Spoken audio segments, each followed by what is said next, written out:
Yeah. The thing that intrigues me about this market, is from conversations I've had with, call it I don't even know what the teams are called, but the people within some of these auto organizations that are kind of responsible for future technology, it's the engineers.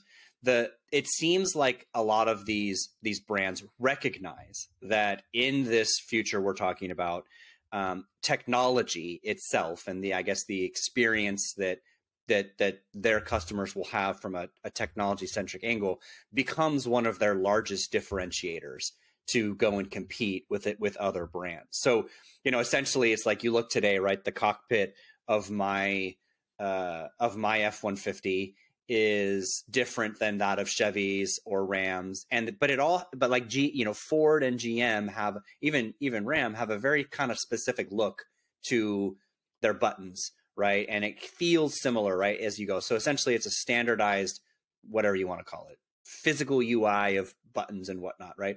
But ultimately, if that's not that there was their only basis of competition, but that was a part of it, right? How things feel. Now the technology plays a really important and interesting angle in how they then differentiate themselves from others. And that's not something they've had to do before, but I think they recognize, and Tesla has opened their eyes to this, like there's got to be a tech feel or a tech experience. And that's really where so much of this competitive elements will come from. Well, I think it's even broader than that. I totally agree with what you're saying. If you look at consumer preference surveys of, I think this is Americans, and what features American car buyers use to make their purchase choices. 7-8 years ago, for the first time, electronic user experience became a top 3 item. And crucially, for like the youngest demographic, AKA the buyers for the next 30 years, that item is now the top item in their purchase decision, above fuel efficiency, above speed and torque and horsepower, all that stuff that used to matter a lot. Electronics and software are now top of mind for the critical buyers. And I think you're right that the sort of strategy people, the product design people at the automakers are aware of this. I don't think, though, that it has percolated through the entire organization. And I think, like, I'm a little bit more mixed on my feelings about Tesla, but I will 100% agree that the user experience of driving a Tesla is unlike any other car.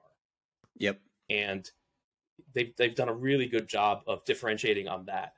And I think that just as simple things as over-the-air software updates, changing all of that constantly, improving that for the most part, constantly, that is like not just new to the automakers, it's sort of anathema to how they've always built cars. Because I think the biggest thing that a car maker wants to avoid is a recall. Absolutely. So you want to have everything tied and tested and fixed in place before it goes into production. Because the worst thing you have is a recall and have to bring all those cars back. That ruins all your profitability. And Tesla has turned that on its head and said, no, we're going to constantly change things.